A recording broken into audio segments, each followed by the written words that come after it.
DDG Episode 3. My name is Dave Hunt. I'm one of your hosts, and I'm joined by Michael Swick. Ooh, switching it up already. 2 episodes in, going with the DDG. Yeah, trying to see. I just, trying to give it its own style. Yeah, I'm proud of you. He's proud of me. I've accomplished something. It only took 3 episodes. I win. Yep. Got to start somewhere. Yep. So Michael is starting to get an Arctic freeze, and I think mine is on its way. So it's November, so it's going to get cold in the Midwest, where both of our where we both live, unfortunately. So Yeah, it's I think 35 now. When we started, it was 40. It's 35 now. It's supposed to go below 20 with a wind chill of 0. Wow. So fun. That's crazy. So, all right.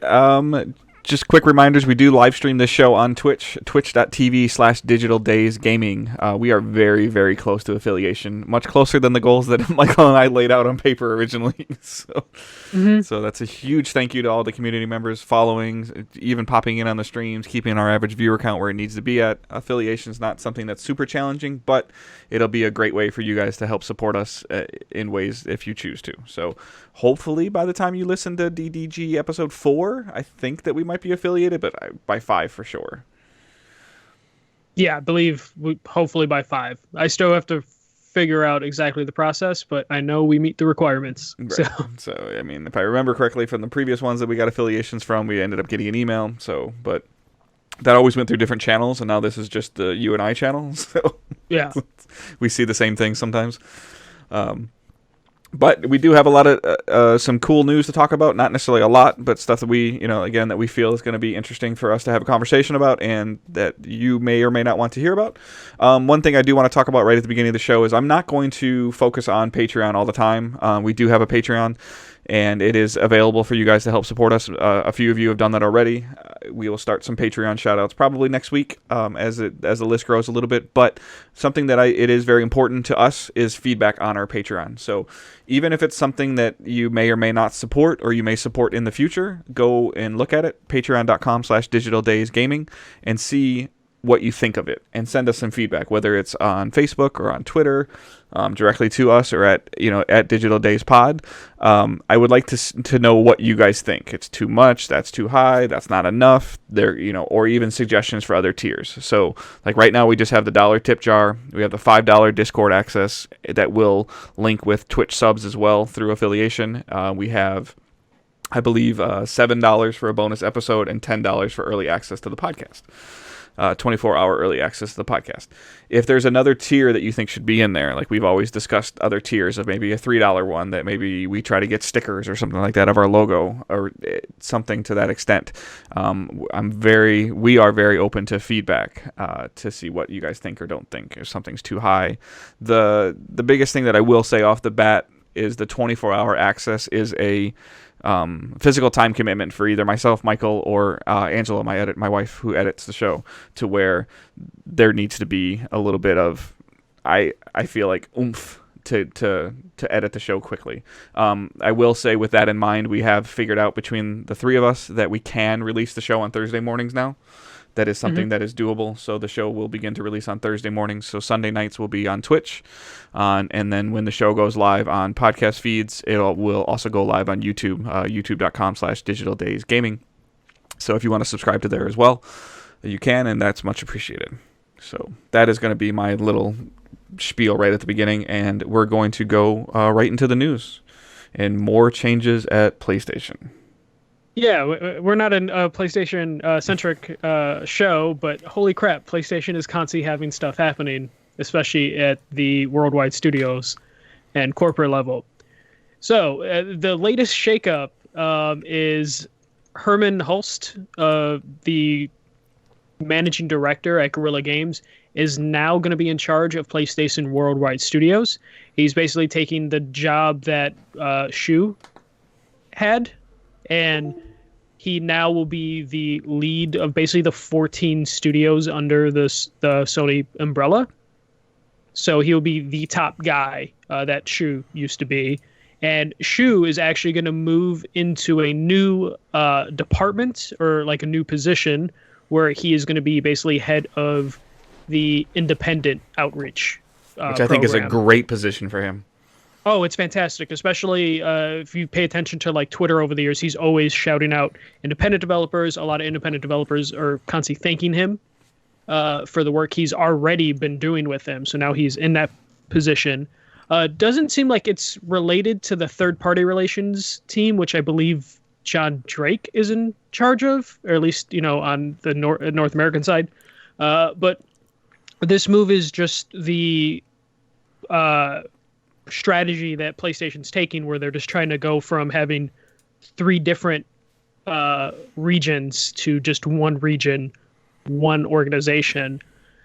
And this is just another move towards that, which is why we've been seeing a lot of shakeup. But another person, Gio Corsi, he just left. He was one of the big third-party guys for PlayStation, and one of the big champions of PlayStation Vita. He announced he's leaving this week. So a lot of movement at PlayStation the last year, which kind of makes sense. You're going into a new platform. This would probably be the time to leave if you do want to leave. Especially after the success of the PS4, I can imagine any of these executives can get a job somewhere else really easy and be like, hey, this was supposed to be the last generation of gaming. And we walked out on top, and it was like one of the better generations sales-wise. But it's also scary because it's a year from a launch of a new system, and the people that built that core base of what made the PS4 successful, and it's, I guess, almost the number 2 best-selling console. I know, like, DS is up there in handhelds and stuff like that, but it can be a little worrisome. Yeah, it could be a little worrisome with the idea that, like, it is a year away, and I guess the only good thing is they're just moving people around, so it's not like they're, like, injecting a new person into, like, PlayStation and being like, hey, you got a year to ship out this console. It's just rearranging. At least with this move, unlike the Shawn Layden move and a couple other moves, or like Andrew House leaving last year. At least this is just shuffling of people, as opposed to people just outright leaving. But yeah, I wonder what this means for Guerrilla. Obviously, they're probably working on Horizon 2, but him leaving, I would assume he was a big part of Horizon and just Guerrilla in general. He has been, but it looked like they must have liked how he worked with Kojima during the Death Stranding stuff, since he was kind of a big part of that, or Guerrilla was, in terms of their entire engine essentially, right? Yeah, giving their engine and basically pitching Hideo to like use his engine, and they must have noticed that at the corporate level of PlayStation, of like, hey, this guy is going to be a great ambassador for us. And he already works for us, so let's just move him on up, and then Shu can do what like Shu's kind of been doing best during like the PS3, PS4, and that's like working with developers, and hopefully they can win indies back, because the Nintendo Switch has kind of become the indie platform Right. Last year or two. And I think that's really what's going to, like, we already know that Sony's exclusives are going to carry any console that they release. Like, we know that that's going to happen.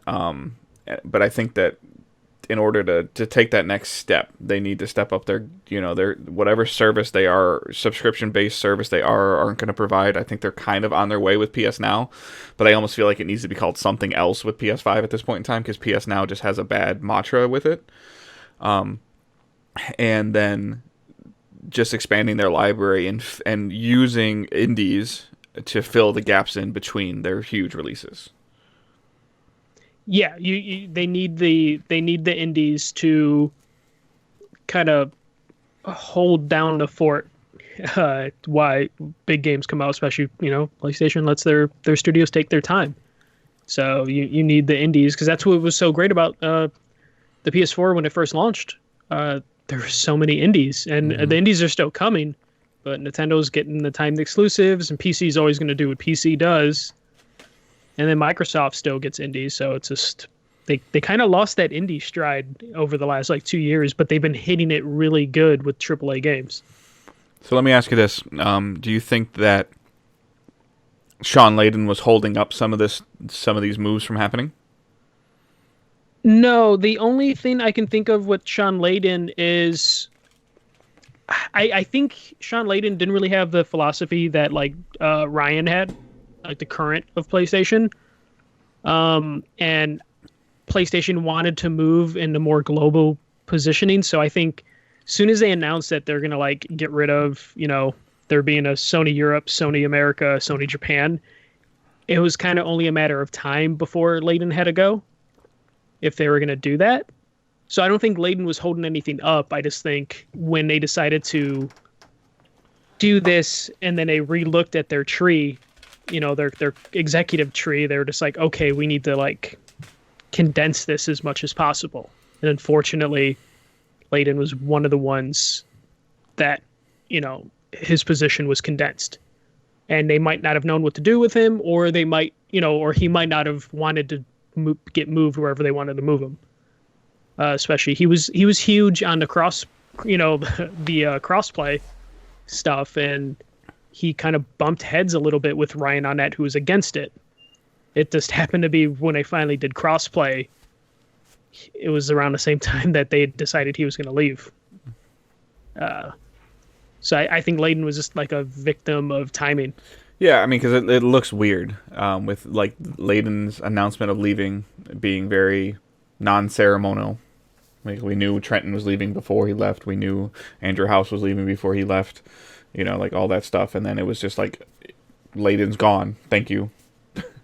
Yeah, all he got was a tweet, which I assume that means something happened suddenly, but I don't think Layden was holding anything up. It was more just they reshuffled. Maybe they offered him something. He said no, and they're like, all right, fine. Right. And they moved on and wiped their hands. And I'm sure Layden will pop up somewhere. Especially, Stadia launches next week? Allegedly. They can use another executive to help get things right over there. Maybe somebody to let people play it. Mm-hmm. Hopefully. All right. So moving on, China's new gaming rules. I completely missed this story, and I didn't get a chance to look at it as you added it. So. Okay. So the reason I added this is because it's been funny over the last couple years of all the game companies trying to break into China because there's a lot of money to be had in China. And kind of plays into like Blizzard bending over backwards to appease China. And then China has set rules for people under 18 where I believe it's the regulations are from like the National Press and Publication Administration. And basically it bans users younger than 18 from playing games between 10 p.m. and 8 a.m. And they're not allowed to play more than 90 minutes on weekdays and 3 hours on weekends and holidays. And it also restricts how much you can spend on gaming in terms of microtransactions, pretty much, to where you can only spend $28 to $57 a month, depending on your age. The way the government in China is spinning this is they're just trying to combat video game addiction, which is becoming a really big problem for like young people. I just kind of found this hilarious just because all these video game companies are trying their best to break in because they want all the money, and then China is letting them in, but now like the bar graph just maybe got chopped significantly with these new rules because all of the microtransactions or most of the microtransactions for most games are targeted towards children and taking advantage of that. And adults too, like the whales that the mobile market calls them. But a lot of that stuff is geared towards kids. And China's, trying to do their best to combat this in the most restrictive way possible. But I don't know. What do you think of like these rules for kids, basically? I mean, we all know that like China's obviously like a very interesting company, and how they decide to do certain things. I'm more curious is like how do they actually physically limit this? I mean, they're really good at having restricted internet, so I'm sure that this will have to play a part in it. I mean, they have a little bit more control over there, or significantly a lot more control over their people. So there's definitely going to be ways they can definitely get corporations to put these restrictions into anything sold in China. But I'm sure there's going to be plenty of ways around this. Yeah, but say you said like figure out. 90 minutes a day of playtime, right?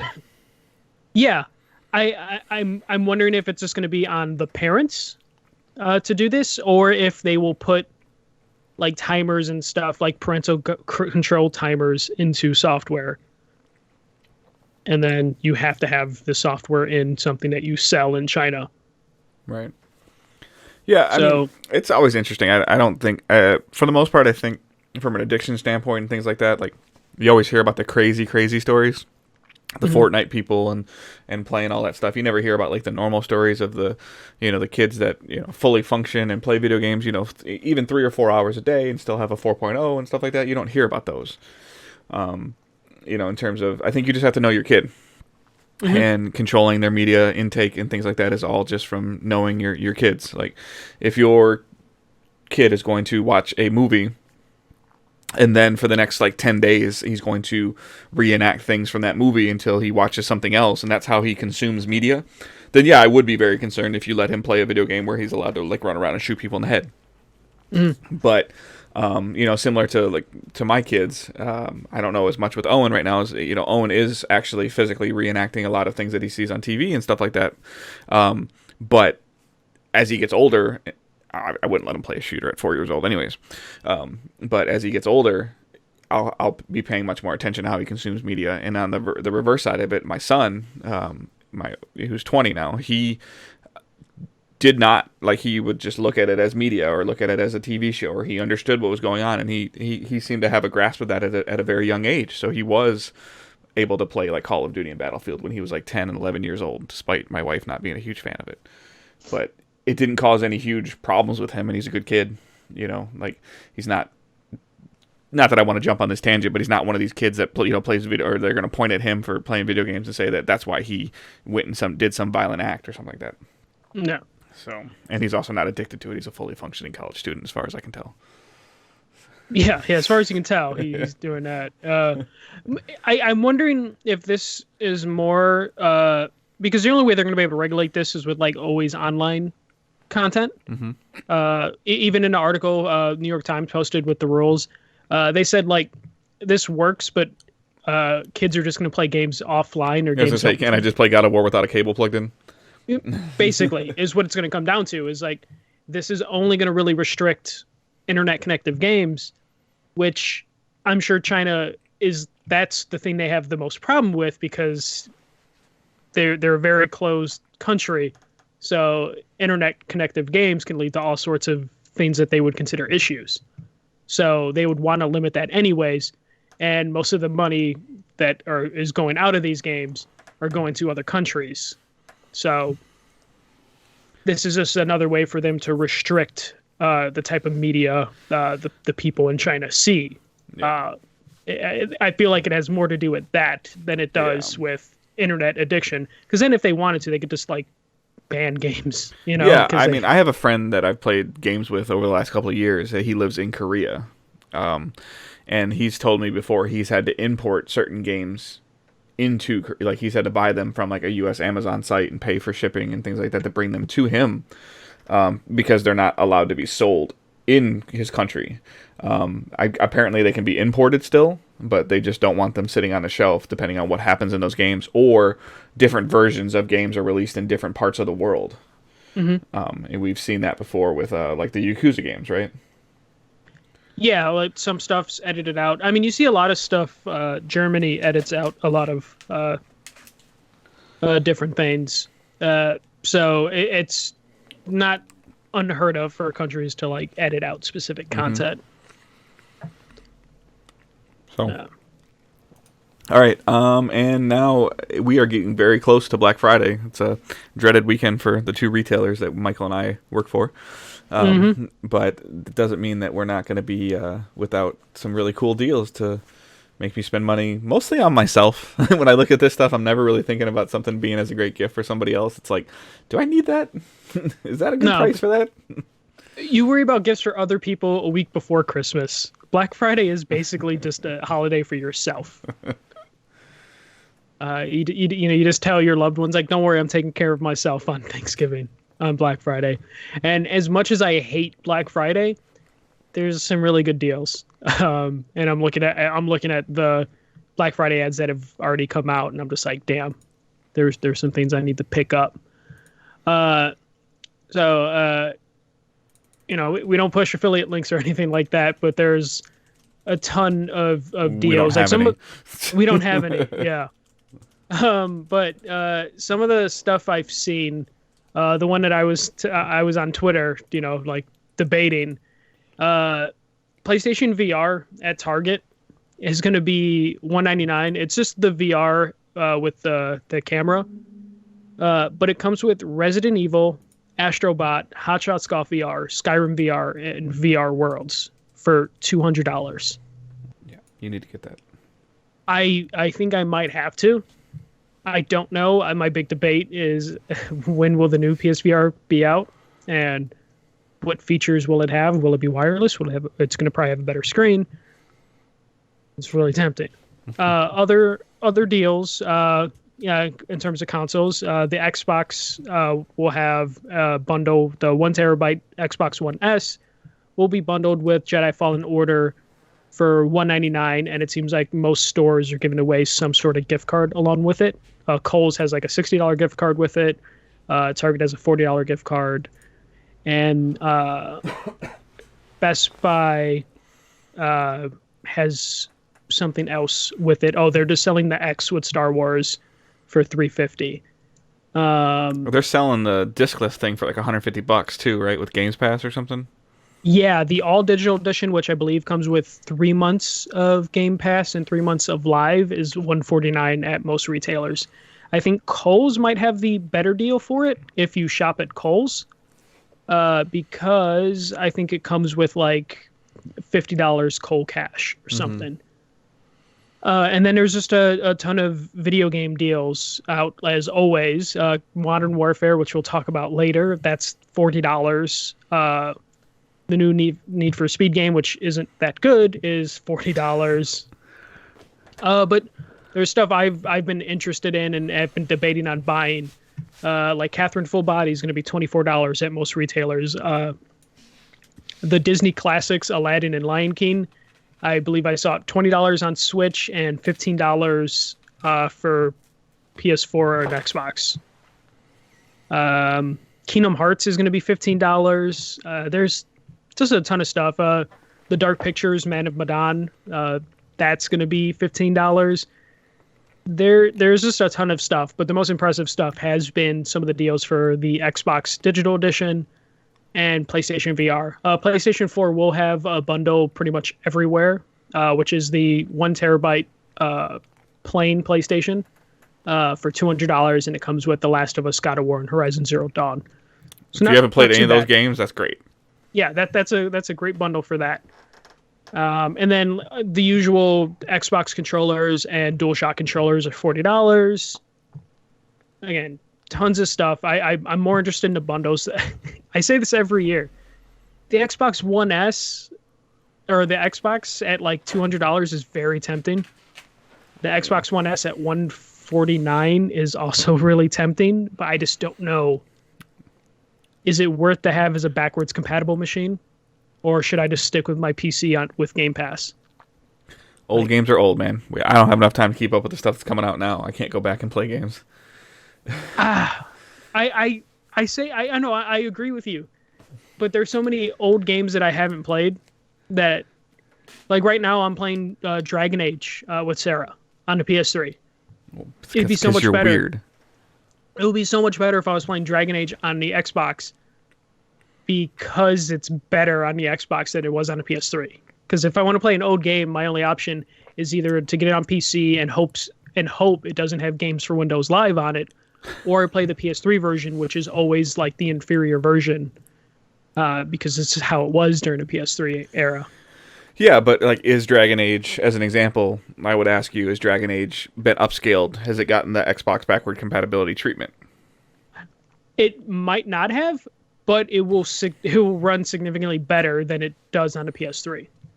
Okay. Just because the PS3 wasn't the lead platform during that era, and it struggled a lot with a lot of like games. Like Fallout was horrible on PS3, but that's the only way I played it. And when I try and play it on my PC, which is a very good gaming PC, I can't without modifying it because it's got Games for Windows Live shit in it, and Games for Windows Live is defunct now. Mm-hmm. So it's tempting just for the backwards compatibility stuff, especially Game Pass is so damn good. And a lot of games are coming to Game Pass on Xbox, but not coming to Game Pass on Xbox PC. Yeah, I think that's just a matter of time. Hopefully. But man, 150 for an Xbox One S, like 1 TB digital edition, is really tempting because it comes with that 3 months of Game Pass. Or I could just, get it and then just, trade it in later and get like $50 for it. And it's like, okay, I spent $100 to have an Xbox for like a year. Right. Yeah, I mean, I feel like I'm just gonna keep forgetting until I log in and do it that like the Xbox Game Pass on PC is actually still in beta. Yeah, it's still in beta. I don't think it's going anywhere though, so I don't think it's gonna be one of those betas. No, but it's just gonna get better. Yeah. Like it's gonna get better, and it's getting so much praise and recognition already. Right now, it's only gonna get better. Yeah, it's just a shame that it doesn't update as much as it does on Xbox, which is the only thing that kind of bums me out. Is because I get excited because I'll After Party is a game that I've been talking about that I've been wanting to pick up.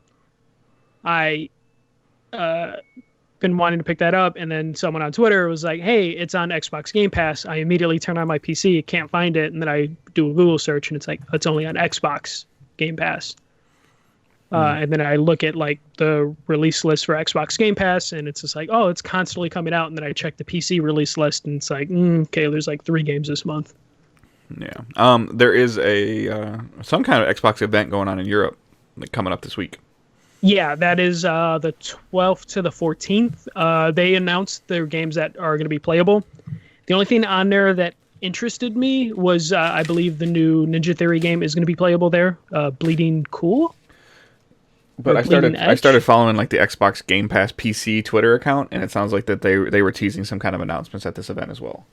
Okay, maybe that'll be my make or break on if I get an Xbox during Black Friday. Yeah, I mean, getting the $150 version, the discless or whatever, all digital, I think is a really interesting concept of, like you said, spending $150 and then just using it as a Game Pass machine. Because I think you can get the PC and the Games Pass Ultimate for like $15 a month.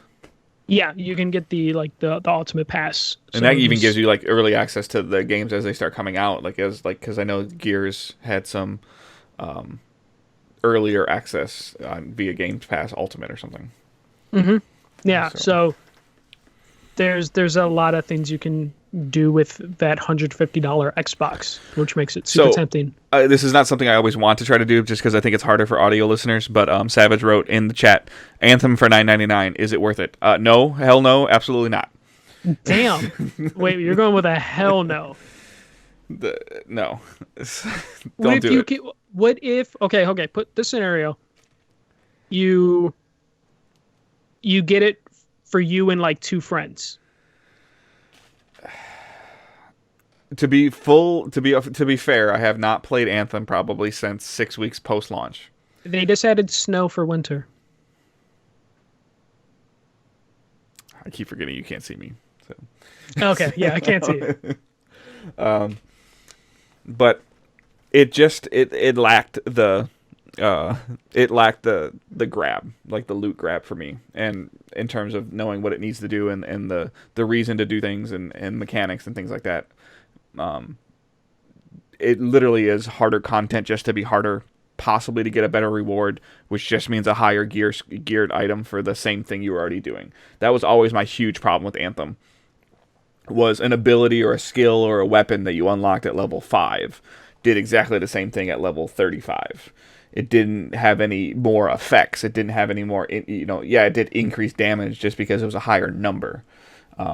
It didn't, like, when you upgraded it up to Masterwork, it had these other percentage things in it that would do, like, linger a little bit longer, but there wasn't any, like, quote unquote powerful or visual difference. In Division 2, or even the first one, as you got stronger and got, better gear that had higher skills, you felt yourself getting your skills back. You didn't feel yourself getting your skills back. You were getting your skills or your abilities back quicker.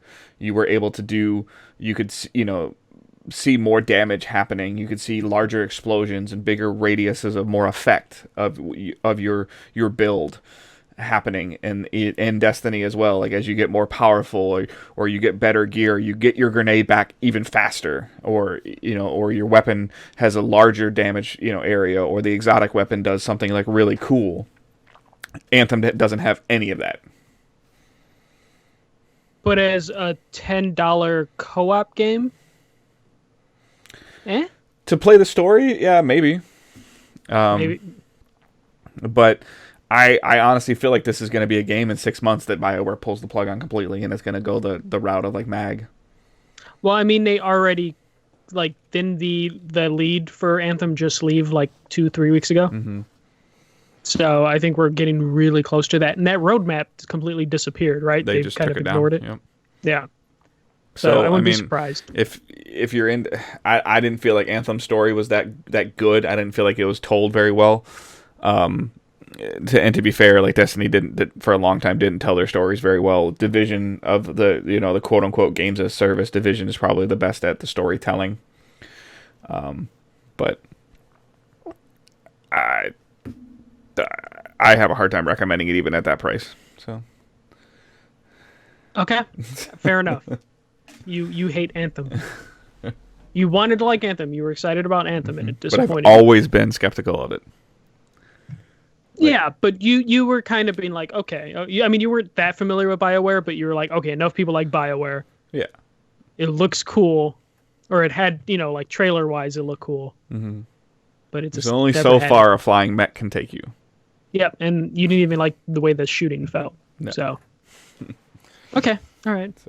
So fuck Anthem. So don't buy it for $10. If someone gives it to you as a stocking stuffer, throw it back in their face. Dave said so. If grandma gets you Anthem, you say grandma?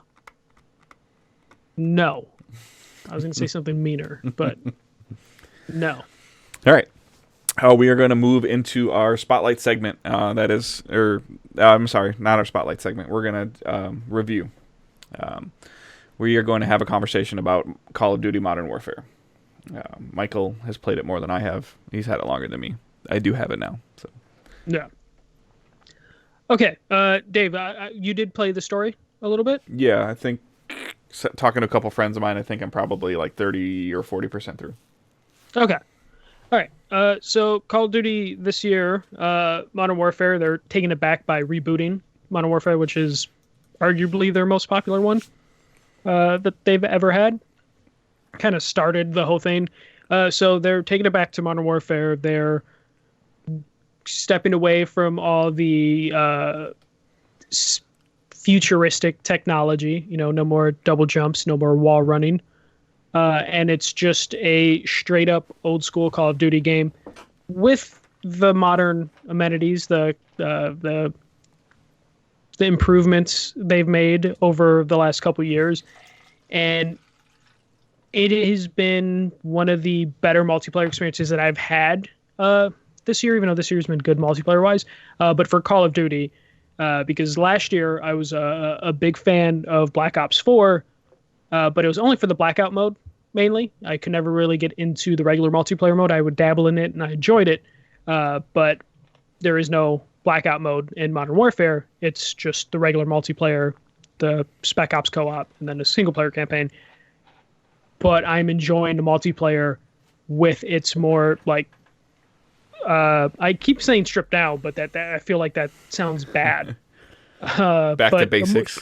Back to basics. They're boots on the ground. Of just simple kill streaks, gun loadouts, and just the craziness. It's the playlists are pretty much what we're grown accustomed to, and the gunplay has, it's Call of Duty. The gunplay is always good. It's some of the best gunplay you can find. The multiplayer maps have been all really good so far. They did seem to like have a lot of camp spots, but I don't know if I've just gotten used to it and I know how to play around the maps. When I first talked about this an episode or two ago, I was complaining about snipers, but I also prefaced it with like I might not know the maps well enough, and that's where most people are complaining is those first 2 weeks is you'll find the sniper nests more than you'll find the rest of the layout of the map because you'll get used to it and know like, okay, this is where I'm most likely going to get sniped. This is where I'm not, or I know someone might be upstairs, so let me go upstairs. So the maps I've gotten used to and I've enjoyed. I really like just the regular kill streaks system. I'm glad that's like back, and there's no operator, no hero mode. Basically, you're more working on your gun and then getting attachments for your gun and then just customizing your weapons to your preferences. And the other multiplayer modes have been, Ground War, which is their big battlefield mode, which is probably the only thing I don't like about the multiplayer. I just don't know if Call of Duty, it's just pure chaos. I don't know if Call of Duty works for pure chaos. It's a different type of chaos than there was in Blackout last year. I don't feel like the game works with more than 12 players on a map, or even if it's 16, if it's 8 on 8 or whatever it is.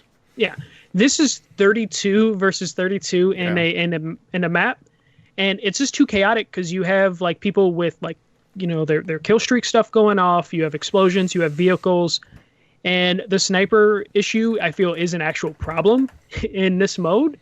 It's where you're just like spawning in random spots and you're just dying constantly unless you find like a good corner to like hunker down in and then just start sniping people.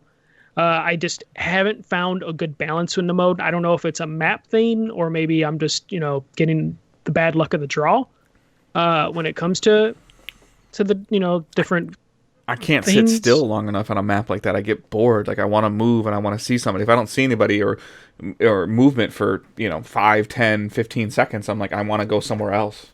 Yeah, and I think that's a problem is because with Call of Duty, it's kind of just built into your mind of like run and gun. So like I can sit forever in a Battlefield game because I feel like the maps are better designed for that. But Call of Duty, I'm just like, no, I need to run around and I need to start killing people. And Ground War just doesn't do it for me. And I don't know, I don't like the map design in Ground War, and I just think it's just there's too much going on, and it's just not how the game was built or to run. Like the map either needs to be bigger, but then at that point you're getting into Blackout territory, and they don't want to do that, which is understandable. But Ground War is just not doing it for me. I always forget the name of it. The 2v2 mode. That is really fun, and is like a really good addition to the game. Just because it's kind of like just a chess match. Like everyone, starts off with everyone has the same weapons each round, and it's just 2v2, one kill, or like one death, you're out. And the pace that it goes and flows, like you get into matches real quick. Matches will end relatively quick, whether they go well or go bad. And there's something addicting about this getting into that playlist and knowing rapidly everything's going. Yep. Yeah, rapidly going and knowing everyone's on an even playing field. Don't recommend going in that mode alone because if you're with someone bad, then you're just kind of stuck playing with someone who's going to get killed every 2 seconds. But there is something that's kind of appealing about that of just like, okay, it's me by myself. Yeah, 2v1 scenarios, yep. Yeah, and there's something kind of exhilarating, especially when you come out of a 2v1 victorious. Mm-hmm. That there's something special that mode can capture, which I really enjoy. So that's just like the multiplayer aspect of it. The Spec Ops, which you have to wait till the campaign's over to really get into, that was super broken the first like week.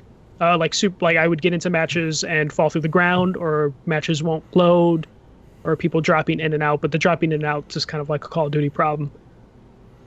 But it's fine. I've never been too big into the co-op stuff with Call of Duty. Just never was into zombies. This is better than zombies in terms of like the co-op experience. I just don't know how I feel about like some of the spawn closets and just the overall structure. I always feel like the co-op mode is just kind of, it's just there to be there to fill it out, and I just have never gotten a full co-op experience from Call of Duty. So I'm just going to brush over that like I kind of brushed over the last couple Call of Duties when they have a co-op mode of just like, it's there. But what I want to talk to, since Dave at least played like, a little bit close to half of it, is the campaign. The campaign, this is Modern Warfare. It's rebooted. This is basically what we would assume Modern Warfare 1. And just like the multiplayer, you're starting off relatively small in terms of if you played the previous Modern Warfare games, those games escalated each time into crazier and crazier shit. And this definitely feels like that escalation. And it has its definite highs and definite lows. The game, the storytelling, it's usual. You're after terrorists. You're trying to find a terrorist organization that stole some chemicals from the Russians, and it's this constant story weaving through multiple characters, trying to track down these chemicals while you're dealing with like the Russians and you're dealing with the terrorist organization. Almost slightly confusing which character you are or you aren't at the very beginning. Yeah, a little bit, until you finally settle in. It's like when you see the main like when you see someone interacting, like when you're working with Farah, you know who you are. Like you have to see Farah to know like which character you are, because you'll see like the same 2-3 people with you for a specific character. I enjoyed the campaign for what it was. It's like the usual like 4 to 6 hour campaign. I played it in like 2-3 sittings. Nice. I think the story is, from a gameplay selection standpoint, really good. Some fun scenarios, some bad scenarios, but those are like storytelling reasons why they're bad. One of my favorite Call of Duty scenarios might have been in this game. I won't talk about it too much, but you're basically defending a compound, and I just really like the way that level was structured. I think it has some really cool moments in it. One of the few sniping missions in a Call of Duty campaign that I really enjoyed was a compound level. One of my favorite missions. Other times the game tries to get controversial, either intentionally or unintentionally, and that's where the campaign kind of falters. The campaign at its best is when it is doing the Michael Bay, action movie type stuff. Mm-hmm. It's really good at that. But other times where it's trying to either be edgy or show you like this is war type moments, I don't know if the game can execute. Yeah. Last week I mentioned like a waterboarding section where your character is getting waterboarded, and then you are moving the analog stick to move your head out of the way of the water while holding your breath by pressing a button. I know what they were going for. It doesn't work. It's not supposed to be fun, but I don't really think I need to be playing that. There's a couple. There are a couple scenarios where I almost feel like even early on where they're like, you're trying too hard to portray this message. Yeah, you're either trying too hard to portray this message, and they put you in. Me and Dave can talk about this a little bit because I don't know if you've gotten to it. The stuff we saw at E3, did you get to that? I did. Yeah, I think the last thing that I did, I feel like, and it's been a couple days, is I went through. I want to feel like I was in a hospital with Farah, and I was like going up the floors a little bit, and and like one guy got up off the table. That's like the last thing that I really remember. So, this game a lot of the times tries to do the thing where it puts you in a situation where it's like, oh, this person might be okay. Oh wait, they have a gun, and they want you to have that snap decision of taking the shot of like, should you have shot that person? Were they a bad guy? Weren't they a bad guy? Spoiler alert: they're always a bad guy when they put you in that scenario. I was gonna say it always feels like, and I hate to say it like this from this aspect of it, but it always feels like, at least with a Call of Duty game, it's a shoot first. It's always a shoot first, but they try and put in the back of your head like, in the scene, a lot of people know about the scene because it was a lot of talk out of E3. There's like a woman holding a baby and she pulls a gun on you. There's scenarios like that, or you shoot someone, they're like, oh, I'm okay, but then you find out that they had like a detonator, so it's like the soap will tell you like it was okay, it was either you or her, and it's just like, okay. They always justify those scenarios when you do take action to kill the person. And if you do like shoot a civilian, the game will just quit. It'll fail you. Mm-hmm. It's like we don't tolerate civilian casualties, but the game will also still, at the same breath, put you in those scenarios of like, that person in a hospital bed looks like they had a gun. Good thing you shot them. Yeah. See, I would almost rather see something, and saying this out loud is harder, but like as you get a mission complete screen, like maybe even something that says innocent people killed. Yeah, some sort of consequence to, if they want to do the like, oh, maybe you shouldn't have done that aspect, maybe let one of those scenarios go wrong, because I feel like that would bring more levity to the situation than every time it popping up you're justified in your actions. Not to the level of like what Detroit Become Human did, but something to the level of you doing this affects something else later on, to where it makes it feel like it had some type of substance to it. So where you said essentially, if you do something that the game developers are saying is wrong, you get a game over screen. Yeah, and the game later on, without spoilers, will put you in scenarios where it gives you basically, it feels like decisions, but they're not decisions. There'll be a couple of those in the game where it's just like, ooh, this seems like this would be an important decision, and then in the grand scheme of things, it's not really a decision. The story's going to continue as it was, which is like, if you're going to put those scenarios in or like ask me to make a decision, I would like those decisions to matter, because then why give me the option anyways? Mm-hmm. And it does a lot of that. But saying all that, I still enjoyed the campaign for what it was. I just feel like at times it punches above its weight class. And stuff that they were trying to make controversial and stuff they didn't intend to be controversial, that's going to happen. But I still, at the end of like my 4 or 5 hours with the game, I didn't feel like I wasted my time. I enjoyed it, and I look forward to seeing where they take the Modern Warfare branch of the franchise in the future, especially now it seems like they might be a 2-studio route or whatever. Mm-hmm. I enjoyed the campaign, and I do recommend it.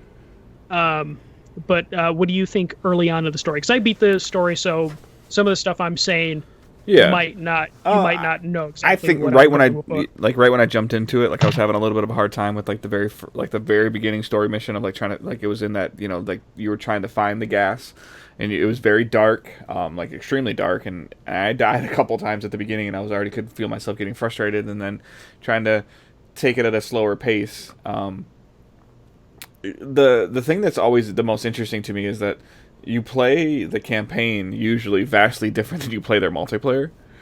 So like it doesn't really go well together. A lot of times campaigns are really good for teaching you how to play multiplayer and stuff like that, and I feel like Call of Duty's never been that for me. Like it's just like the campaign is a story, and I think that the voice acting and the cutscenes and all that stuff are very good. The game looks great, and I don't have, oh my god, the game's gorgeous. Yeah, I don't have a Pro, and I don't have a 4K TV or any of that stuff, and it looks great, it runs great, it does all that stuff. So they nailed that aspect, and it's fun to play. But unfortunately for me, with the way I'm, like I played the story and I was going through it, and we were streaming it on our channel, and I was, some people were checking it out, but so far there's been no draw for like what happens next, like for me to like, oh, I need to go play. I want to see the next chapter. I want to see the next thing. Yeah. I can see that, and I think past Call of Duty games, because I know how short they are, I've been able to just get through in like one session. Yeah. And this took me like 3 sessions to get into. It's just because there were times where I'm just like, okay. I enjoyed that section. The one section I mentioned earlier, the compound section, is the highlight of the game for me, and that's like halfway through the game, and nothing before that really hit that high I got from there. Nothing hit that high after that section. Yeah, the variety of gameplay is there too, in terms of what it does, different things, of letting you control different aspects of the scenarios. And what I mean by that is like, taking control of a drone for a little bit, or like I had, it's a very minor spoiler, but I had fun flying those remote control drones. Yeah, that was a cool section of the game. I'm interested to see when you get later in the campaign how you feel about some stuff, but the scenarios that they put you in do feel unique to this game, which is good. I mean, you have your sniper scenario and, the usual stuff. I mean, it's a shooting game. There's only so many things they can do, but they do try new things in this game. Some work, some don't. I'd rather them take these chances than not take these chances. But I really liked the campaign a lot, despite my issues that I brought up. So do we... like we're doing like a 5-point scale, I believe. Yep. And this, I would say, is a solid like 3.5 out of 5. I think we need to break down our scale a little bit since it's the first game that we're grading. So basically, a 1 would be skip it. A 2 would be like okay with some flaws. Not fully bad, but not great. A 3 is just average. A 4 is really good, and then a 5 is great. Like, we're keeping the scale pretty simple. We'll if someone wants like a full breakdown of the scale, we can do like a more detailed breakdown of the scale. But I'm gonna go with like a 3.5. I don't think it's the best Call of Duty I ever played. I still think the co-op stuff could be better. The campaign is good, and the multiplayer is good, but I don't know if it's like the best Call of Duty's been in a while. But was enjoyable, and I did have fun playing it. And I'm going to continue to play the multiplayer. So I'm going with like a 3.5 out of 5. So it's like better than average. They did just add a new game mode and some new maps over the weekend. So yeah, and those are all going to be free, which is great. Which, as you mentioned that, I'm just like, maybe I should go with a 4.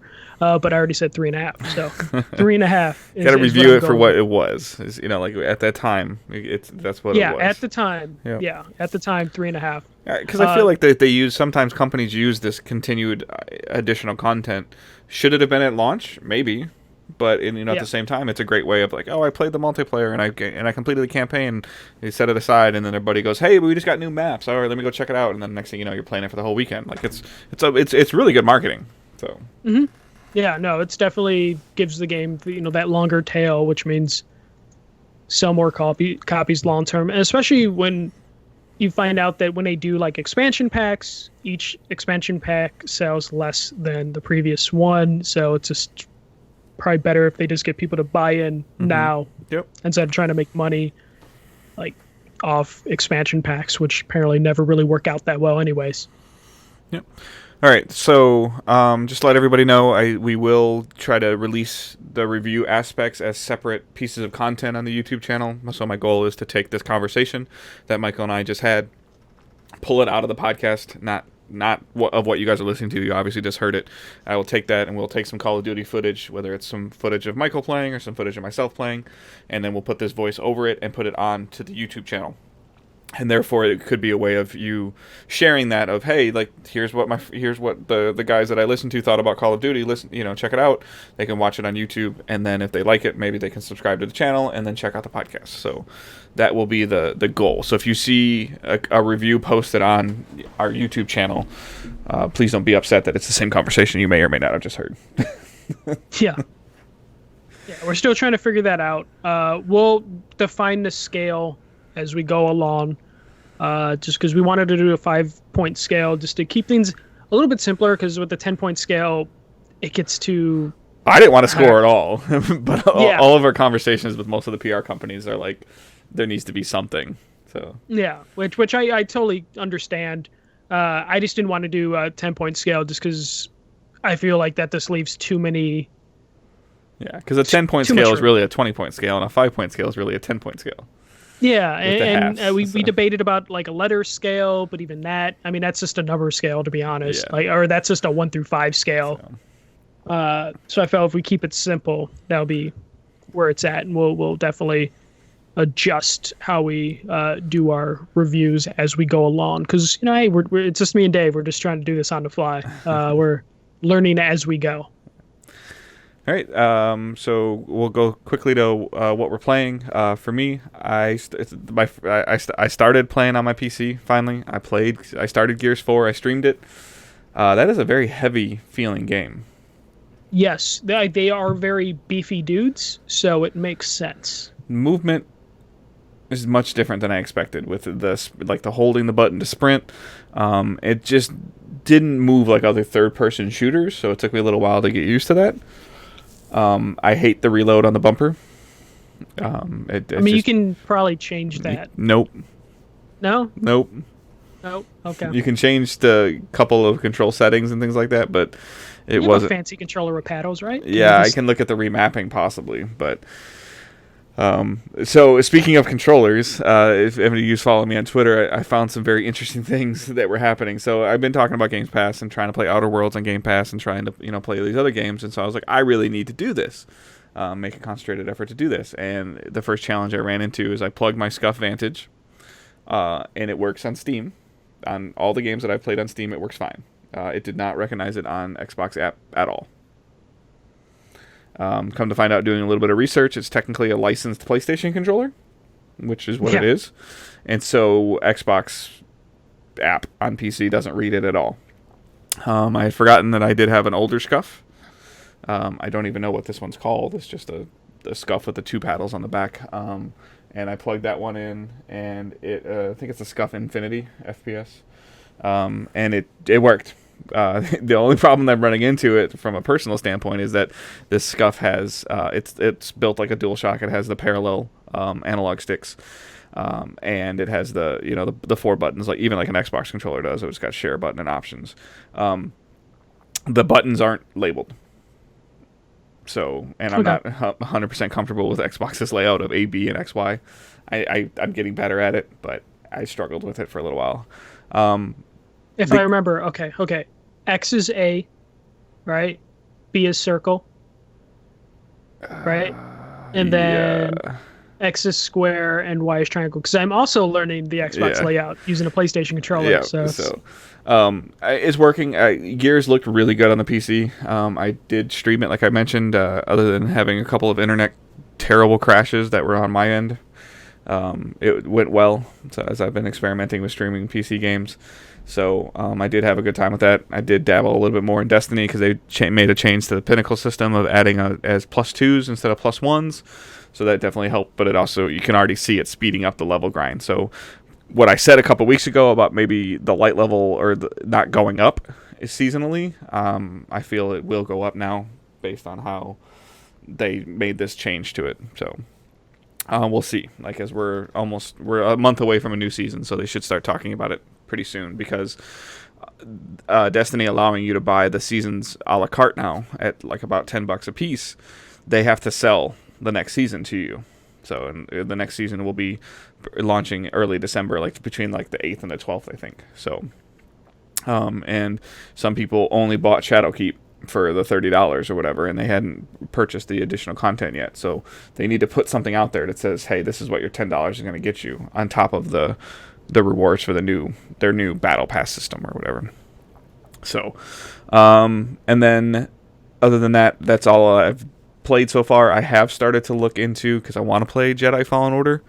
I have started looking into Origins Premier, which is looks like it's a $14.99 subscription. I want to be really careful that I don't like dig myself too deep into subscriptions, but I also feel like if I only really want to play Jedi Fallen Order, that I could pay $15, and I think I could beat that game in 30 days.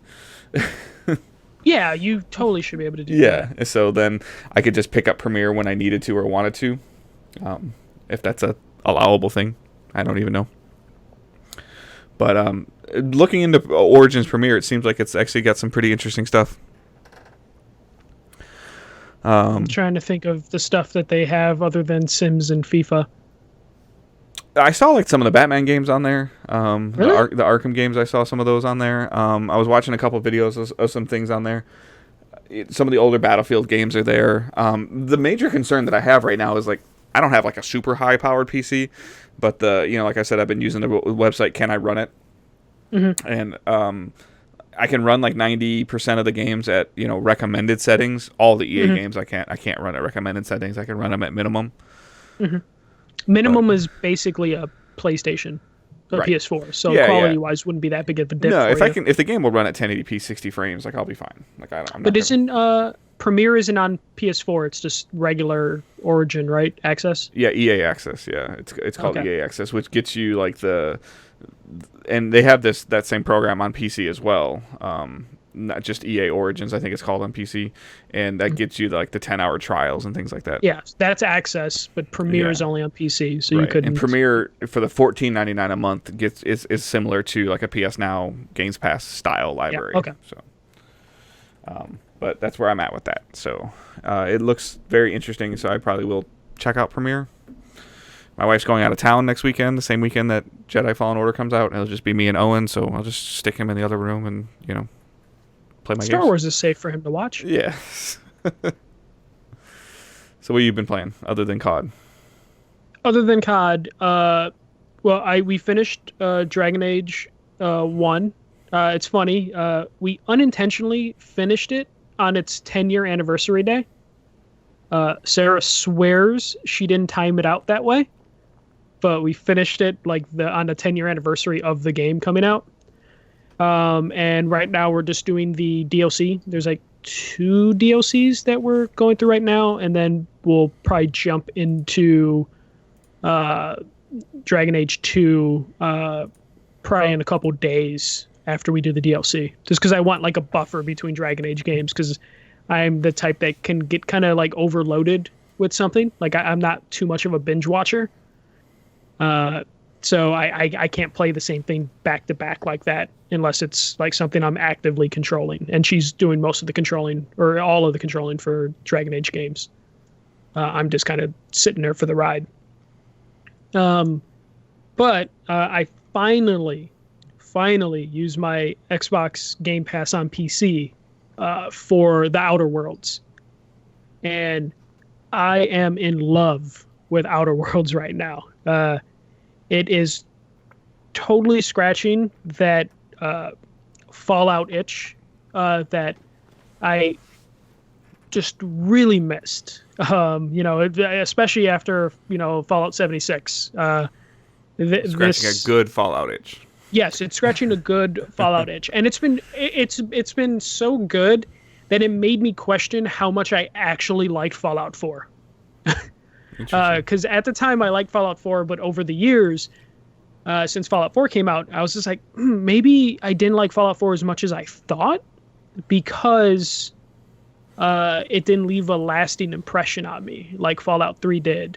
And Fallout New Vegas, even though I never finished Fallout New Vegas, Fallout 3 and New Vegas left like a lasting effect on me. That Fallout 4, once I was done, I was just kind of done, and I didn't really go back to the DLC or try to do a second playthrough. But Outer Worlds is pretty much the same type of gameplay. Instead of the VATS where it freezes, slows down time, you just have an ability that slows down time. And their in-world excuse for your ability to do that is your character was frozen and has brain trauma from being frozen, and can in their head slow down their actions and time enough to do their moves.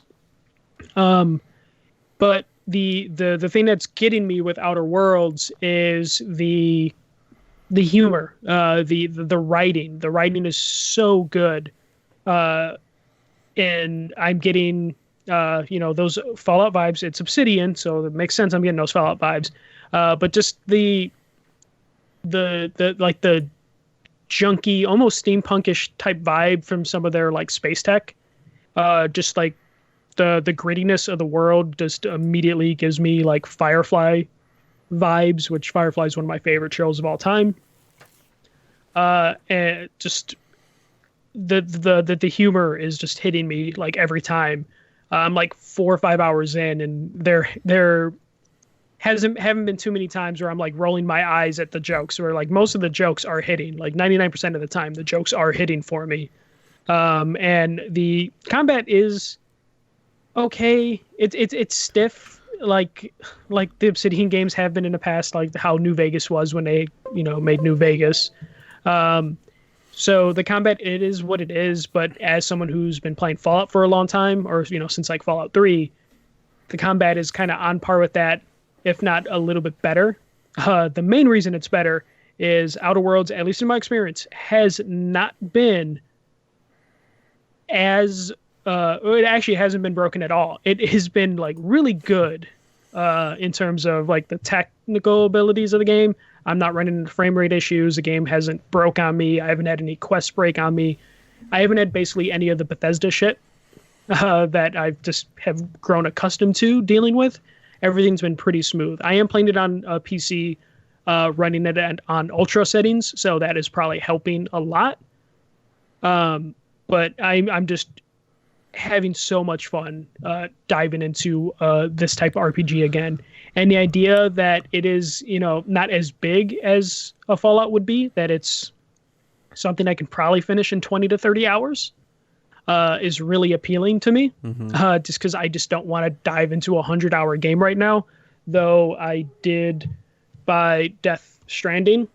I did Impulse Buy when I was at a store. I was just like, fuck it, let me buy Death Stranding to see what it's about, which I'll probably start this week. And knowing that is like a 60-hour game or more scares the shit out of me. So I'm just going to enjoy Outer Worlds for like the 20, 30 hours it's going to take. And just I'm along for the ride for that game. And it's just been like a breath of fresh air, even though it's, kind of something I'm used to. It's a nice break from like all the multiplayer games and the Super Series games that I've been playing lately.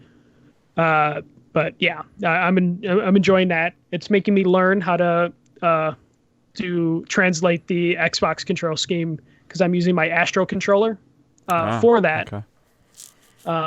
So I'm getting used to everything.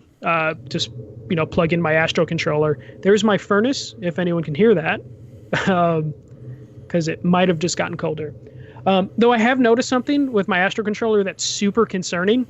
My Astro controller makes an annoying humming sound every time it rumbles. You might want to check and see if your rumble's like inserted correctly. Like if it's like it might have got loose. No, I can't. I don't believe I can take the rumblers out. Really? Yeah, the only thing I can take out are the sticks and the D-pad. Are you sure you can't take the rumble out? I can turn it off. Oh, okay. That's about it. It's one of those things where I didn't notice it at first. Because I always play with headphones, but Sarah was like, "What is that humming sound?" And then I took my headphones off, and I'm like, "Oh, my controller every time it rumbles is making a really weird humming sound." Was it charging at the time? It was charging at the time, but it does it no matter what. Okay. So I lowered it to 50%, and the humming is, now 50% quieter. But it's there. I did look online. It seems like I found like a Reddit thread where 1 or 2 people had this issue, but most people didn't. So I need to look into that. Like I already updated the firmware. I'm worried there might be something wrong with my Astro. So I'm gonna have to like look into that. But it's definitely one of those things where I heard the humming, and I'm just like, oh man. Now, if I didn't have, if nobody told you that it was doing that, you would have never really thought about it. Yeah, like I honestly might not have never noticed because I always play with headphones. But now that I know it's So humming, it's her fault. basically. Yeah. Where now that I know it's humming, it's just like, oh no, is this a bad sign that it might be breaking down? So I'll keep you guys posted as I try and figure out what's going on there. I already updated the firmware, so if anyone suggests doing that, I already did that. But hopefully maybe it goes away. I don't know. I might take it apart, not like the whole controller, but I might just like reset like the pieces. Maybe something there is happening. But I'll keep you guys posted on what's going on with my Astro controller because I love it so much. Such a good controller. But yeah, that's it. And I've just been counting down the days till Disney Plus, which is on the 12th. So I'm making my playlist already of what I want to watch when Disney Plus launches. I'm so excited. Dave, are we going to start a Lizzie McGuire podcast? It's patreon.com/digitaldaysgaming. Okay, cool. So you heard it. You will do a Lizzie McGuire podcast. All right, so I inadvertently, still trying to get in the rhythm, inadvertently put my spotlight of Origins premiere into my what I'm playing and watching. So that was kind of my spotlight. So I'm going to I know you just talked, but do you have anything that you're looking forward to? So for me, Disney my spotlight, Plus. yeah, okay, so Disney Plus, and my spotlight, the more I've seen I'm not a huge Star Wars fan, but I feel like I'm ready. Like I want to check this game out, and I want to be, it sounds like as we're getting a little closer that this game might be. We have a question later, but this game might be in a Game of the Year contender, and I really need to catch up on some stuff in order to have a good conversation about this. I need to play Control. I need to play, or figure out what I'm going to play to bring these nominees, or not even necessarily our nominees, but yeah, for us to have like a discussion on that. That's why Black Friday is going to be super important this year because it's a good time to pick up some games. What you don't hear in the background is, 20 feet away from me is that brand new hot water tank I had to get last week. That's going to affect my Black Friday. Yeah. You tell me about the water tank, and I was like, damn, that sucks. Hot water's important. Hot water's expensive. Yeah, turns out it's really important in the winter. Yeah. And my furnace, my new furnace, new apartment, new furnace is working overtime already, and it's only November 10th. But yeah, I'm looking forward to Disney Plus. You're looking forward to Star Wars. Star Wars is Friday, correct? Yeah. The 15th? Yeah. Okay. Same day as Pokemon? Yeah. See a Switch. And oh, by the way, I was doing some research on this. There's some family members that are trying to possibly buy a couple of my nephews a Switch and stuff like that. That Mario Kart 8 bundle, if you guys are looking at that Switch, stay away from that. That's the older SKU. Yeah, that's. I wouldn't. I have a feeling all of the Switch sales are going to be the older SKU, and they're just going to hide the new SKU. Yeah. So just it's got the worst battery. Yep, which is the one I have, but yeah, I'm not saying it's bad, but if there's two different versions out there, yep, you want the one with the better battery. So. Yeah, or get the Switch Lite if you don't want to dock it. Right. My hands can't deal with a small handheld. I know, and it's even smaller. Yeah. All right, so we're going to jump into our questions. So hashtag AskDigitalDays on Twitter. We put some posts on Facebook, in the Facebook group as well. I believe you can join our Facebook group just by searching Digital Days Gaming. You can request to join. Michael or myself will approve you, and that's a group that we just want to have conversations. If you see something you want us to cover on the podcast, post it there. If there's if you have questions or anything like that, just to have a conversation. Just want a place for everybody to kind of hang out. It seems like there's a higher group of people on Facebook at the moment. Twitter's been great as well. YouTube, all that support's there. Just Facebook has a little bit, the groups are a little easier than trying to to have a conversation in Twitter. That's a huge long thread with people jumping in and jumping out. But you can use hashtag AskDigitalDays like Stephen Wren did. Which do you prefer, Budweiser or Coors? For me, it's Budweiser just because it's just accessibility. I know it's there. I don't remember the last time I had any Coors. Shocking. I think beer is nasty. I am a rum or bourbon guy. If I have to have some sort of alcoholic beverage in a bottle, he likes White Claws. It's okay, guys. No, I was gonna say cider, like Angry Orchard, would be my go-to. If a place has a cider, I would prefer cider over a Budweiser or Coors. I just think it just tastes like, I don't know, like weird water. So if I'm gonna have weird water, it's gonna be White Claw. So White Claw is my second go-to.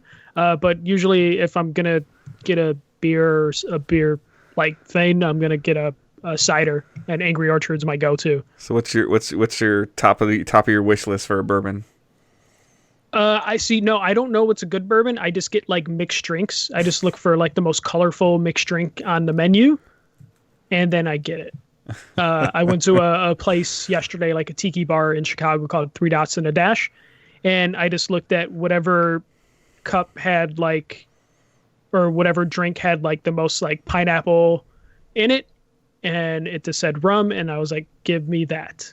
And that's how I will do all my drinks. If I'm going to like an actual bar and getting cocktails, I'm just going to be like, get me something with a bunch of fruit in it and rum. And I'm good. If it has an umbrella, fantastic. But otherwise, I'll just take a cider. All right. You want to read the next question since I don't know anything about it? Oh, okay. Main Terry asks, how stoked are you for Survivor Series now that NXT is involved? And how about that SmackDown invasion? So a little background on this for Dave. The WWE did a show on Halloween in Saudi Arabia. Again? And yeah, so that was on a Thursday. They had to be in Buffalo, New York on a Friday to do SmackDown Live. Their plane got delayed several hours, so none of the superstars that were in Saudi Arabia that were advertised for that SmackDown the next day couldn't make it. So then they had to call they had to throw a show last second together, and then they had basically all the NXT guys that were like their developmental guys just do a show on SmackDown Live, and it turned out to be really good, and they were able to spin that into like a really cool like storyline and angle, and it was entertaining as all hell. Survivor Series is in Chicago this year. WWE is running 4 shows in Chicago and basically in a row, where it's like Friday is SmackDown, Saturday is NXT, Sunday is Survivor Series, and then that Monday is Monday Night Raw. I got excited enough that I bought tickets for NXT on Saturday, and I'm super looking forward to, because I haven't been to a show since Backlash 2002. So it's been a long time since I've been to a WWE show. So I'm super excited for like that Survivor Series weekend, because I get to go to a wrestling show, and I haven't been to a wrestling show in forever. And it'll be Sarah's first wrestling show. She was a fan of wrestling when she was a kid and always wanted to go to a WWE show, but never could. So it's going to be her first time going to a wrestling show, and I have to prepare her for all the wrestling shenanigans. Especially the Chicago crowds are really interesting and really fun. So I got to like prepare her for all the dumb shit that is going to happen at a wrestling show. All right.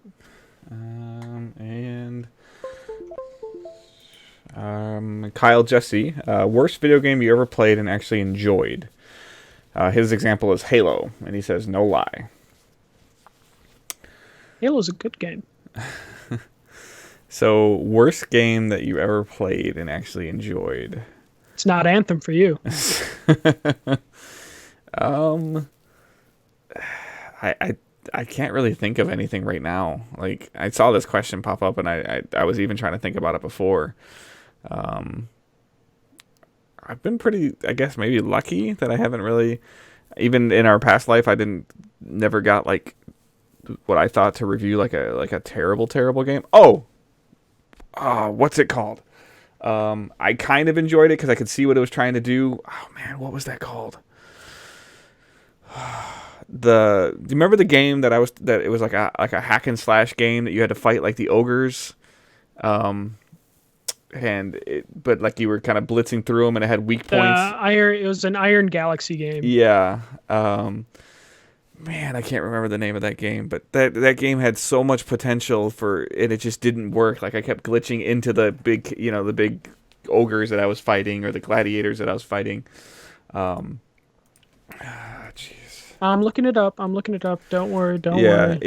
it had a really cool Extinction. extinction. Yes, that's it. It had a really cool like traversal aspect and climbing up the characters and hitting weak points, and it rewarded you when you did things correctly. But the game punished you because you couldn't do it correctly because it like the screen would flip on you and things like that.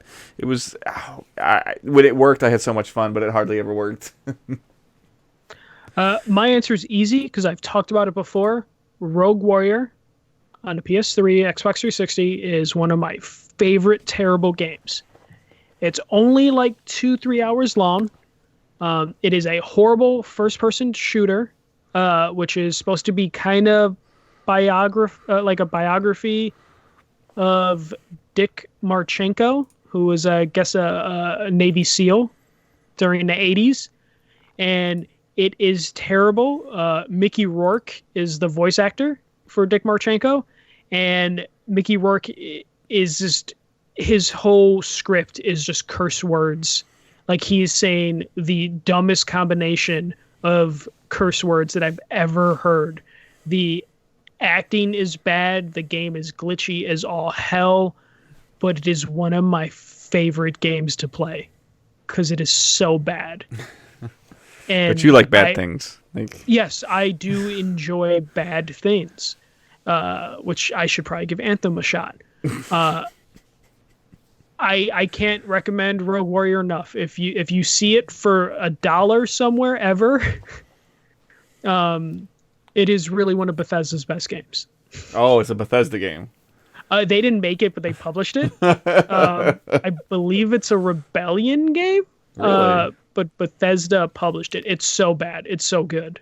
If you want to ever like just get like a taste for what it's like, there's two things you can look up. The first thing is, this is how in on the joke the developers are.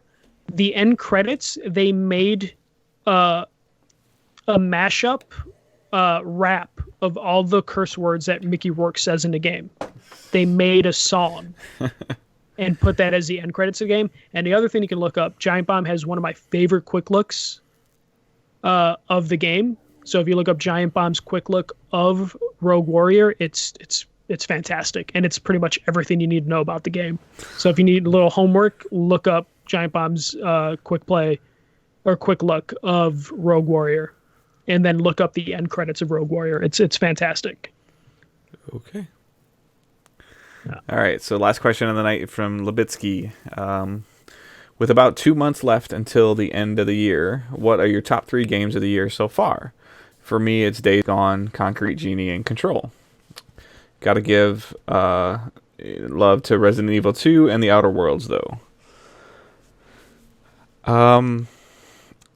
Sadly, I don't really feel like I've been super up to date on a lot of the games that came out. I haven't played Control yet. I played Days Gone, but I didn't go back to it. I didn't get Concrete Genie. And I had a significant amount of time for me was in Far Cry New Dawn was this year, wasn't it? Yes, yeah, it was. So from like there was a lot of early on in the year. It was Far Cry New Dawn. It was Division. The Division 2. Then it was Anthem, and then it was Destiny 2. In terms of like significant time of gameplay for me, and but I'm going. I've got some work to do over the next couple of weeks to at least get some time into some games to check out. So Control's on the list, and I want to hook my PSVR back up now that I'm kind of a little bit more settled into my desk and my setup with my stuff. So I've got some things to do, and I know that you guys don't always want. I don't always want to talk about Destiny, although it's a comfort food game for me to go back to and play when I sit down and I don't have to think. So that's kind of where that game fits in for me. But I do want to play Control. I'm not sitting there saying I'm going to beat all these games, but I want to get some time with them. Mm-hmm. I actually put together a top 10 list a couple weeks ago. Mine is number 3's Concrete Genie. That game is just it's got a whimsy about it. It's like super like delightful and colorful, and I really loved it. Number 2, is A Plague Tale: Innocence, which is a game that I knew I was going to like when I saw it at E3 a couple years ago, and I saw it like 2-3 E3s in a row.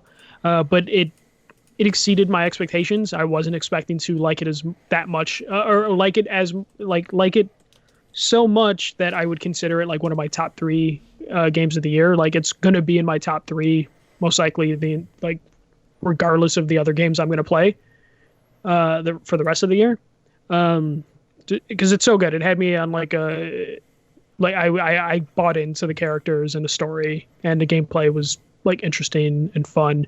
And the number one is Control. Control is just, I like weird games. Control is weird.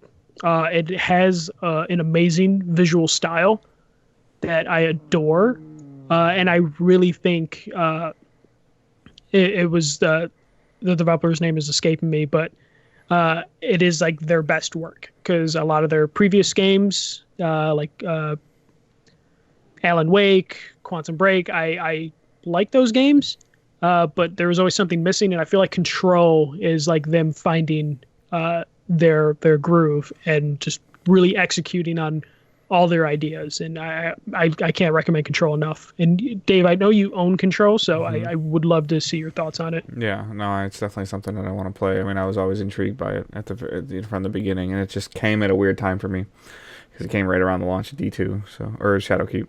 So yeah. All right.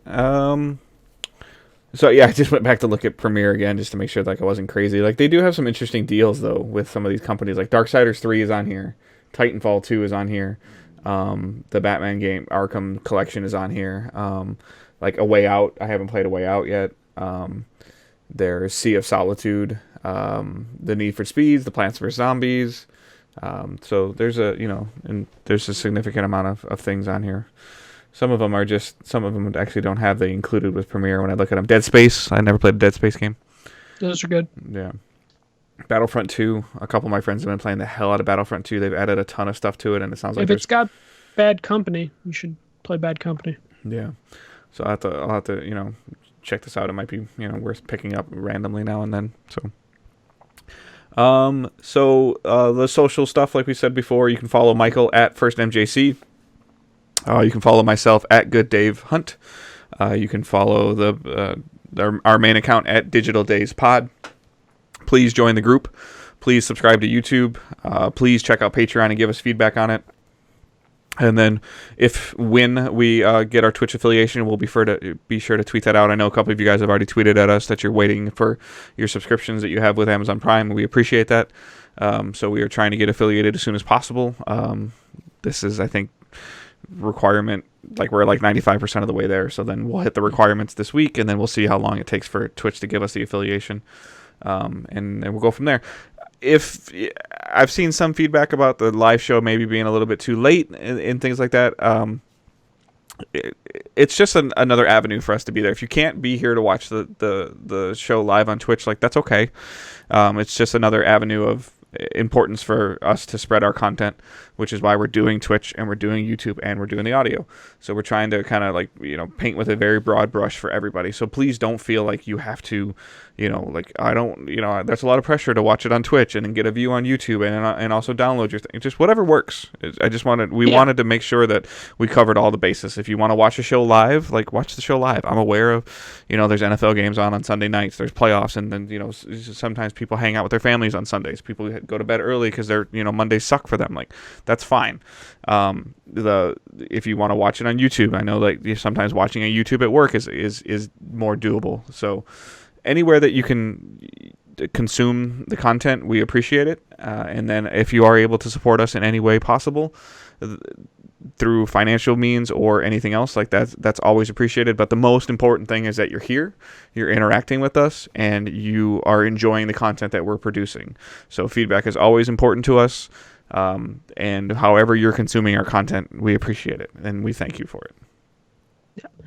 And I just want to add, if we are not on a podcast service, please let us know. I was notified that we weren't on 2 services yesterday, and I was able to get us on those services within a couple hours. So if there's a platform that you subscribe to podcasts on and you can't find us on that, let me know and I will see if I can correct that and get us on that platform as soon as I can. Yeah, but we don't know, so please don't feel bad telling us something. I think one of them was Podbean, and we were able to take care of Podbean pretty quick. Yeah. Michael's done a fantastic job setting everything up, and the services that he's found that we use are much simpler than anything that I've ever been used to, and it's ironically called Simplecast. And just to give you guys a little bit of a perspective of ways that you can help us, the $1 tip jar on Patreon, if you sign up for that, so that's essentially $12 a year. That pays for one. If you become a $1 Patreon for us, you essentially take care of 1 month of podcast hosting for us. Yes. So just to give you guys a little bit of a perspective of where it's going. So other than that, like, again, any support is greatly appreciated. Somebody mentioned like maybe throwing a $3 tier in there. If we throw a $3 tier in there, I would love to hear what you guys would like to see as a compensation for that. So, but again, it's all we're building the foundation here, and you guys are part of building that foundation, and we appreciate the support and the outreach that everybody's done for us over the last whatever today is. Like, this project's only like not even 3 weeks old, 2 weeks old. Yeah. So, it feels like it's been a crazy ride, but I mean, obviously we were working on it before we launched it, but we do want to hear your guys' feedback on what you like, what you don't like, feedback on the reviews, feedback on the format, anything like that. So, but please, comment on the YouTube, tweet at us, comment on Facebook, like the Facebook page. There's more people in the group than have liked the page, so please like the page. Other than that, I hope everyone has a great week, and we will talk to you guys next Sunday live on Twitch, twitch.tv/digitaldays. Yep. Dave's going to watch Lizzie McGuire. It's going to be fun. I have a 4-year-old. I can use it as an excuse. Exactly. Get in on this. I think all 3 Mighty Ducks are going to be on it. It's going to be great. Yeah. All right. See you guys.